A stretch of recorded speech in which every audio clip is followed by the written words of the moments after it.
യൂറോപ്പിന്റെ സാമ്പത്തിക സ്ഥിരാകേന്ദ്രമായും ഉന്നത വിദ്യാഭ്യാസത്തിന്റെ പറുദീസയായും ലോകമെമ്പാടുമുള്ള കുടിയേറ്റക്കാർ ഉറ്റുനോക്കുന്ന രാജ്യമാണ് യുണൈറ്റഡ് കിങ്ഡം. പതിറ്റാണ്ടുകളായി മലയാളികളടക്കമുള്ള ഇന്ത്യക്കാരുടെ സ്വപ്നഭൂമിയായിരുന്നു ബ്രിട്ടൻ. എന്നാൽ 2026 തുടക്കത്തിൽ ബ്രിട്ടീഷ് സർക്കാർ പുറപ്പെടുവിച്ച പുതിയ കുടിയേറ്റ നയങ്ങൾ ഈ സ്വപ്നങ്ങൾക്ക് മേൽ കരിനിഴൽ വീഴ്ത്തിയിരിക്കുകയാണ്. Restoring control over the immigration system എന്ന പേരിൽ അവതരിപ്പിക്കപ്പെട്ട വൈറ്റ് പേപ്പറിലെ നിർദ്ദേശങ്ങൾ നടപ്പിലാക്കി തുടങ്ങിയതോടെ ആയിരക്കണക്കിന് ഇന്ത്യൻ വിദ്യാർത്ഥികളും പ്രൊഫഷണലുകളും വലിയ പ്രതിസന്ധിയിലായിരിക്കുകയാണ്. ബ്രിട്ടീഷ് തെരുവുകളിൽ ഇന്ന് ചർച്ചയാകുന്നത് കുടിയേറ്റക്കാരുടെ വർധനവും അത് തദ്ദേശീയരുടെ തൊഴിലവസരങ്ങളെ ബാധിക്കുന്നു എന്ന രാഷ്ട്രീയ ആരോപണങ്ങളുമാണ്. ഈ സാഹചര്യത്തിൽ UK-യിലെ പുതിയ നിയമപരിഷ്കാരങ്ങൾ എങ്ങനെയൊക്കെയാണ് മലയാളി കുടിയേറ്റക്കാരെ ബാധിക്കുന്നതെന്നും ഇതിന് പിന്നിലെ രാഷ്ട്രീയ താൽപ്പര്യങ്ങൾ എന്താണെന്നും നമുക്ക് ആഴത്തിൽ നിന്ന് പരിശോധിക്കാം. UK-യിലേക്ക് കുടിയേറുന്ന ഏതൊരു ഇന്ത്യക്കാരൻ്റെയും ആത്യന്തിക ലക്ഷ്യം അവിടെ സ്ഥിരതാമസത്തിനുള്ള അനുമതി അഥവാ പെർമനന്റ് റെസിഡൻസി അതായത് PR കരസ്ഥമാക്കുക എന്നതാണ്. നിലവിൽ 5 വർഷം തുടർച്ചയായി ജോലി ചെയ്യുകയും നികുതി അടയ്ക്കുകയും ചെയ്യുന്നവർക്ക് ഇൻഡെഫിനിറ്റ് ലീവ് ടു റിമൈൻ അതായത് ILR അപേക്ഷിക്കാമായിരുന്നു. എന്നാൽ പുതിയ നിർദ്ദേശപ്രകാരം ഇത് 10 വർഷമായി വർദ്ധിപ്പിക്കാനൊരുങ്ങുകയാണ് ബ്രിട്ടീഷ് സർക്കാർ. ഒരു പ്രവാസിക്ക് 10 വർഷം എന്നത് കേവലം ഒരു കാലയളവല്ല, മറിച്ച് അനിശ്ചിതത്വത്തിന്റെ നീണ്ട നാളുകളാണ്. 10 വർഷം വിസ സ്പോൺസർഷിപ്പിനായി തൊഴിലുടമയെ ആശ്രയിച്ച് കഴിയേണ്ടി വരുന്നത് കുടിയേറ്റക്കാരുടെ സ്വതന്ത്രമായ തൊഴിൽ മാറ്റങ്ങളെയും സാമ്പത്തിക വളർച്ചയെയും തടസ്സപ്പെടുത്തും. കുട്ടികളുടെ വിദ്യാഭ്യാസം, ഭവന വായ്പകൾ തുടങ്ങിയ നിർണായകമായ ജീവിത തീരുമാനങ്ങളെ ഈ നീക്കം പ്രതികൂലമായി ബാധിക്കുന്നുണ്ട്. വർഷങ്ങളോളം കഠിനാധ്വാനം ചെയ്തിട്ടും പൗരത്വത്തിലേക്കുള്ള വഴി നീണ്ടുപോകുന്നത് പലരെയും നിരാശയിലേക്ക് നയിക്കുകയും രാജ്യം വിടാൻ പ്രേരിപ്പിക്കുകയും ചെയ്യുന്നു. UK-യിലെ സർവകലാശാലകളിൽ വലിയ തുക ഫീസ് നൽകി പഠിക്കാനെത്തുന്ന അന്താരാഷ്ട്ര വിദ്യാർത്ഥികളുടെ പ്രധാന ആകർഷണം പഠനശേഷം ലഭിക്കുന്ന ഗ്രാജുവേറ്റ് വിസയായിരുന്നു. 2 വർഷം UK-യിൽ തങ്ങി ജോലി കണ്ടെത്താൻ ഈ വിസ വിദ്യാർത്ഥികളെ സഹായിച്ചിരുന്നു. എന്നാൽ പുതിയ പരിഷ്കാരം ഈ കാലാവധി 18 മാസമായി വെട്ടിച്ചുരുക്കിയിരിക്കുന്നു. 6 മാസത്തെ ഈ കുറവ് നിസ്സാരമായി തോന്നാമെങ്കിലും ഒരു വിദേശ രാജ്യത്ത് കരിയർ പടുത്തുയർത്താൻ ശ്രമിക്കുന്ന തുടക്കക്കാരെ സംബന്ധിച്ചിടത്തോളം ഇത് വലിയൊരു തിരിച്ചടിയാണ്. നിശ്ചിത സമയത്തിനുള്ളിൽ മികച്ച ശമ്പളമുള്ള ജോലി കണ്ടെത്താനും അത് സ്കിൽ വർക്കർ വിസയിലേക്ക് മാറ്റാനും വിദ്യാർത്ഥികൾക്ക് ഇനി വലിയ മത്സരത്തെ നേരിടേണ്ടി വരും.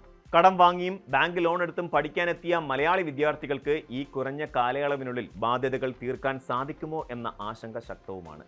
ഇത് ബ്രിട്ടീഷ് വിദ്യാഭ്യാസ മേഖലയുടെ ആഗോള സ്വീകാര്യതയെ തന്നെ ഭാവിയിൽ ബാധിച്ചേക്കാം. ബ്രിട്ടീഷ് സാമ്പത്തിക രംഗത്ത് കുടിയേറ്റ തൊഴിലാളികൾക്ക് സ്പോൺസർഷിപ്പ് നൽകുന്ന ജോലികളുടെ പട്ടിക അഥവാ ഷോർട്ടേജ് ഒക്കുപ്പേഷൻ ലിസ്റ്റ് വലിയ തോതിൽ വെട്ടിച്ചുരുക്കിയതാണ് മറ്റൊരു പ്രധാന പ്രശ്നം. IT, നഴ്സിംഗ് തുടങ്ങിയ മേഖലകളിൽ ഇപ്പോഴും ആവശ്യക്കാരുണ്ടെങ്കിലും മറ്റു പല സാധാരണ ജോലികളെയും സ്പോൺസർഷിപ്പ് പട്ടികകളിൽ നിന്ന് ഒഴിവാക്കിയിട്ടുണ്ട്. ഇതോടെ ചെറുകിട ബിസിനസ്സുകാർക്കും സ്റ്റാർട്ടപ്പുകൾക്കും വിദേശ തൊഴിലാളികളെ നിയമിക്കുന്നത് അസാധ്യമായിരിക്കുകയാണ്. ഇത് ഏറ്റവും കൂടുതൽ ബാധിച്ചത് മാനേജ്മെന്റ്, മാർക്കറ്റിംഗ്, അഡ്മിനിസ്ട്രേഷൻ തുടങ്ങിയ മേഖലകളിൽ ജോലി തേടുന്ന ഇന്ത്യക്കാരെയാണ്. തദ്ദേശീയർക്ക് മുൻഗണന നൽകുക എന്ന ലക്ഷ്യത്തോടെയാണ് ഈ നീക്കമെങ്കിലും UK-യിലെ പല മേഖലകളിലും ആവശ്യത്തിന് വിദഗ്ധ തൊഴിലാളികളെ ലഭിക്കുന്ന സാഹചര്യം ഇത് സൃഷ്ടിച്ചിട്ടുണ്ട്. സ്പോൺസർഷിപ്പ് ഇല്ലാത്തതിനാൽ വിസ പുതുക്കാൻ കഴിയാതെ നാട്ടിലേക്ക് മടങ്ങേണ്ടി വരുന്ന പ്രൊഫഷണലുകളുടെ എണ്ണം വർദ്ധിച്ചു വരികയാണ്.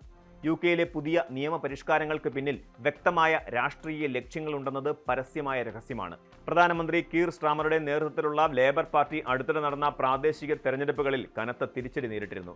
ജനവികാരം തങ്ങൾക്കെതിരാകുന്നത് തടയാൻ കുടിയേറ്റം നിയന്ത്രിക്കുക എന്ന കുറുക്ക് വഴിയാണ് സർക്കാർ സ്വീകരിക്കുന്നത്. ബ്രിട്ടീഷുകാരുടെ തൊഴിലുകൾ ഇന്ത്യക്കാരും പാകിസ്ഥാനികളും തട്ടിയെടുക്കുന്നു എന്ന രീതിയിലുള്ള വലതുപക്ഷ പ്രചാരണങ്ങൾക്ക് അവിടെ വലിയ സ്വീകാര്യത ലഭിക്കുന്നുണ്ട്.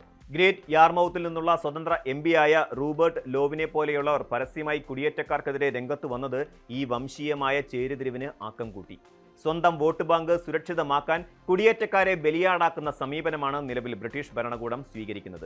ഇത് ബ്രിട്ടീഷ് സമൂഹത്തിൽ കാലങ്ങളായുള്ള ബഹുസ്വരതയെയും സഹിഷ്ണുതയെയും ദോഷകരമായി ബാധിക്കുന്നുണ്ട്. നിയമങ്ങൾ കർശനമായതോടെ UK-യിൽ തുടരുന്നത് സാമ്പത്തികമായും മാനസികമായും ലാഭകരമല്ലെന്ന് പല ഇന്ത്യക്കാരും തിരിച്ചറിഞ്ഞു തുടങ്ങിയിട്ടുണ്ട്.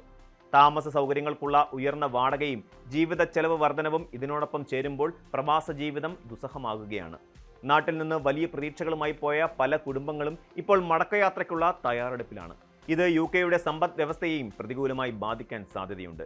കുടിയേറ്റക്കാർ നൽകുന്ന വിസ ഫീസും ഹെൽത്ത് സർചാർജ് ഇനത്തിലുള്ള തുകയും ബ്രിട്ടീഷ് ഖജനാവിലേക്ക് വലിയൊരു വരുമാനമായിരുന്നു. കുടിയേറ്റം പെട്ടെന്ന് നിർത്തുമ്പോൾ NHS പോലെയുള്ള സേവന മേഖലകളിൽ ആൾക്ഷാമം അനുഭവപ്പെടാനും സാധ്യതയുണ്ട്. ഇന്ത്യക്കാരുടെ മടക്കം കേരളം പോലെയുള്ള സംസ്ഥാനങ്ങളിലെ പ്രവാസി നിക്ഷേപങ്ങളെയും ബാധിച്ചേക്കാം. ബ്രിട്ടൻ അതിന്റെ വാതിലുകൾ കുടിയേറ്റക്കാർക്ക് നേരെ കൊട്ടിയടയ്ക്കുമ്പോൾ അത് ഒരു രാജ്യത്തിന്റെ മാത്രം പ്രശ്നമല്ല, മറിച്ച് ആഗോളതലത്തിൽ തൊഴിൽ തേടി പോകുന്ന ലക്ഷക്കണക്കിന് യുവാക്കളുടെ ഭാവിയെ ബാധിക്കുന്ന വിഷയമാണ്. ഇന്ത്യയും UK-യും തമ്മിലുള്ള സ്വതന്ത്ര വ്യാപാര കരാർ ചർച്ചകൾ പുരോഗമിക്കുമ്പോൾ കുടിയേറ്റ നിയമങ്ങളിലെ ഈ വിവേചനം കേന്ദ്ര സർക്കാർ ഗൗരവകരമായി ഉന്നയിക്കേണ്ടതുണ്ട്. വൈദഗ്ധ്യമുള്ള തൊഴിലാളികൾക്ക് മാന്യമായ പരിഗണന നൽകുന്ന കുടിയേറ്റ നയമാണ് ഏതൊരു വികസിത രാജ്യത്തിനും അനുയോജ്യം. മലയാളികൾ അടക്കമുള്ള പ്രവാസികൾക്ക് UK-യിൽ നേരിടുന്ന ഈ പ്രതിസന്ധിയിൽ കേരള സർക്കാരും നോർക്ക പോലെയുള്ള വിദേശകാര്യ ഏജൻസികളും ഇടപെട്ട് വേണ്ട സഹായങ്ങൾ നൽകണം. കുടിയേറ്റം നിയന്ത്രിക്കപ്പെടേണ്ടത് തന്നെയാണെങ്കിലും അത് നിലവിൽ അവിടെയുള്ളവരുടെ ജീവിതം ദുസ്സഹമാക്കിക്കൊണ്ടാകരുത്. സുരക്ഷിതവും സുതാര്യവുമായ ഒരു കുടിയേറ്റ നയം രൂപപ്പെട്ടാൽ മാത്രമേ ലോകത്തിനാവശ്യമായ വിഭവശേഷി കൃത്യമായി വിതരണം ചെയ്യപ്പെടുകയുള്ളൂ. ബ്രിട്ടീഷ് ഭരണകൂടം തങ്ങളുടെ ഇടുങ്ങിയ രാഷ്ട്രീയ താൽപ്പര്യങ്ങൾക്കപ്പുറം പ്രായോഗികമായ സാമ്പത്തിക ശാസ്ത്രത്തിലേക്ക് ശ്രദ്ധ കേന്ദ്രീകരിക്കുമെന്ന് നമുക്ക് പ്രത്യാശിക്കാം. കൂടുതൽ വാർത്തകൾക്ക് news 18 Keralam YouTube channel subscribe ചെയ്യുക.